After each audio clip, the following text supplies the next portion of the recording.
Welcome back to the grind for the completion guide of what I think is the easy path for Act 7.3 quest number 2. And this path, the first champion is Ultron. We have Impatience, Shake and Bake, Buffed Up, and Prey on the Feeble. Now, with this, every 10 seconds, you're going to get a concussion on you, a passive concussion that reduces ability accuracy by 20% to max stack of 5, so 100%. If you have a buff fail to trigger, you'll instead, with Impatience, get a Fury, and you can stack up a bunch of those Furies, but that relies on you having a concussion and your buff or ability fail to trigger. So I do not personally have OG Thor, but OG Thor is a perfect champion for this because he can actually cheese the entire path. And KT1 did put out a video showcasing that specifically. But because I do not have that champion, I'm bringing in different champions, and we'll see some of the difficulties with various champions that might rely on knocking the opponent down, because when you do knock the opponent down, you actually remove the concussions. As you see here, we knocked him down with the special 2 and the concussions disappeared. I skipped the part where we wasted time to get our glaive charges back up and throw off another special 2. I brought Corvus because the first fight you can get an evade charge right away, plus you can then take out a tech opponent and get a second charge on you. So now we're knocking him down again, and that's removing our concussion, as you can see there. But you see we did gain a Fury because we had a buff fail to trigger while we had a concussion active, and you can trigger these with dexterity. So if you want to wait out some time, get concussion stacked up and then dex a couple times to get some Furies, you can do that to ramp up your damage on your attacks. Now I'm going into this next fight against Jubilee, who is a mutant, which will get me another charge, but you're going to see I end up messing up very unfortunately, taking some damage on several occasions, and that takes Corvus Glaive down and out for the count. But you can see we're doing some decent damage right away from the start, and trying to be as efficient with my glaive charges as possible without delaying the fight too much. So now we push her over 2 bars. We got hit by her special 2. Thankfully, it did not kill us, but fast forwarding a little bit, I somehow missed a parry. I don't know if it glitched out on me or what that was, but we went in to finish off the fight with Angela. Angela triggers lots of buffs, so when you have the concussions on you, if it fails to trigger because of the concussion, you'll end up stacking up a bunch of Fury. So you'll see some situations on this lane, we do get 4, 5, 6 Fury buffs stacked up, which is quite nice. But the problem is with Angela, you either want to use your heavy attack to get some good damage or throw your special attacks to get the damage. I was doing this at work, so I did have to pause here and there along the path. But we now have a couple Fury buffs on Angela. We just threw off our special 2 and it knocked her down, so we lost the concussion. But now that the concussion is back up, we're building up our power yet again and building up our Furies. You can see we have 3 right now. And now we're over 2 bars of power, so we lost one of our Furies, and we're going back in, and we actually finished off the fight before we could build up any more Furies. The problem is, if you don't have multiple concussions on you, then it's not a very likely chance for the buffs to fail to trigger, because it's only 20% per concussion, which means you don't always get the Furies from the node. Now, Hyperion gains tons of buffs very easily, but in gaining those buffs, he knocks the opponent down. But you can see we stacked up 13 Furies there, because during that last heavy attack, the ones that failed to trigger because of the concussion were then, the node triggered a Fury instead. So you can take advantage of it in some situations. We got 15 in that situation there. We got lucky with that with that special 2 because we mistimed it, but it's still connected, which is great. So if you can time your heavy attack when a concussion is active, you can take advantage of the node a little bit, but as soon as the heavy attack ends, the concussion disappears. So you are then losing out on the ability to get more concussions and stack up those Furies from the node. But Hyperion stacks up a ton of Furies on his own, and look at that, 56,000 crit. So Hyperion's a good option for this lane, and most of the fights in this path are not that challenging of champions to go up against anyways, and since the nodes are not too difficult to work around, there really isn't much to work around. It actually mostly just benefits you. So this path is a pretty simple and straightforward one, but if you do have OG Thor, it's just a cheese fest. You don't even have to worry at all. So now we're going up against Black Panther with Angela, and I believe we're going to skip a large portion of this fight because it does take a little while, but we are going to see a few situations here. We actually have 4 Fury buffs triggered now, and we unfortunately get to our special 3 a little bit late, and now we got 5 Fury buffs, but we let them all fall off before we activate our special 3, which is unfortunate, so we missed out on some of that damage. We're stacking up a couple extra Fury buffs here, and then we're going to throw off our special 3 to see what damage we can get. But if you let those concussions stack up, you can see it becomes a lot easier to get those Fury buffs from the node, especially even just from Dex. You can see we Dexed twice and got a couple Furies and then threw off our special 3. Again, skipping ahead to the end of the fight here. It's not that much to work around with the nodes in the fight, so we're not going to watch all the fights in detail.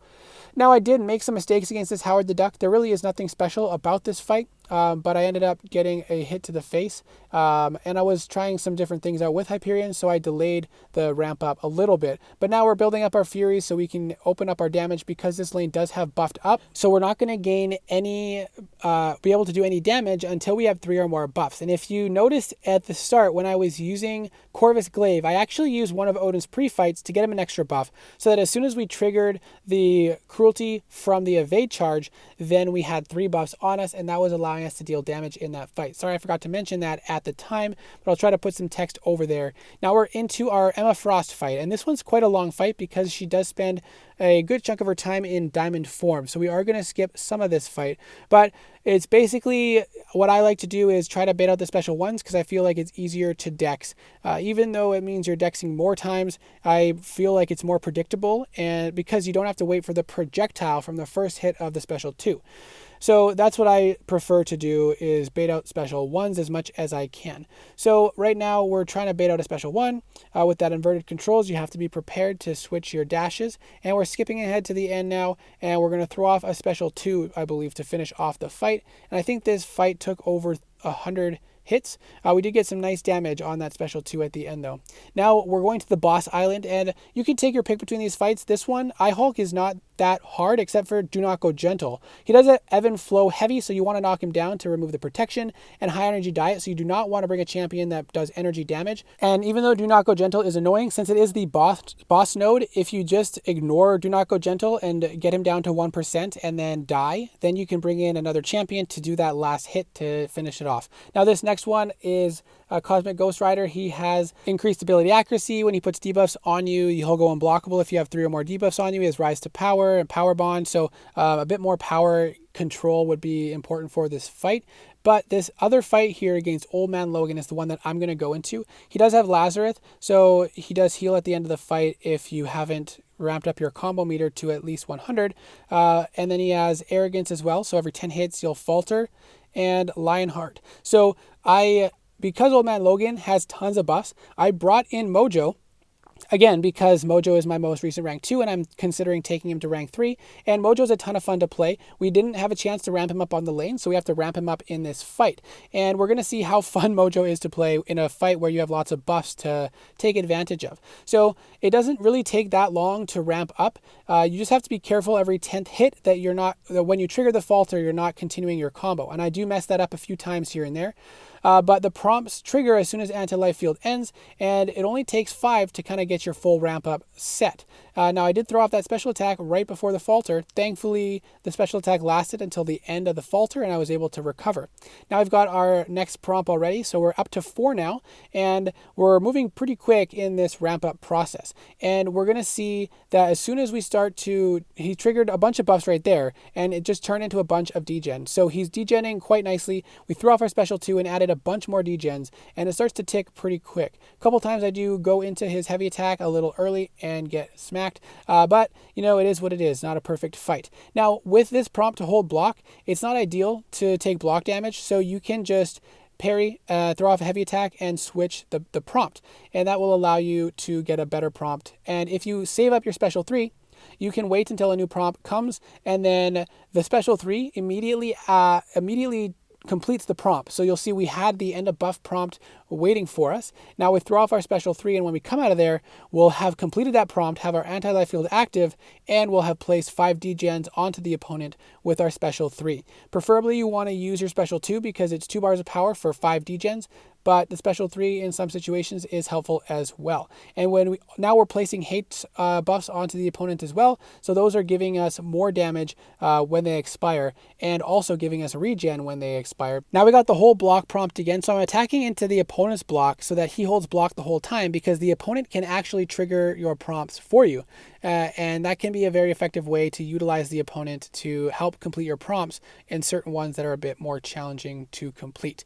Now, this fight is going pretty good. We are down a little bit on health, but the lower you get, the more sustainable his regen is because it's missing health. So if you're at 90%, when you trigger a regen, you're only healing 3% of what's missing. When you're at 20, 30%, the amount of missing health is so much more substantial that the regen does a fair bit more. So you can see we gaining like 2% with each heal that triggers. And if he has a bunch of buffs expiring pretty frequently, then it can be quite nice. You can keep yourself topped up and sustain throughout the fight.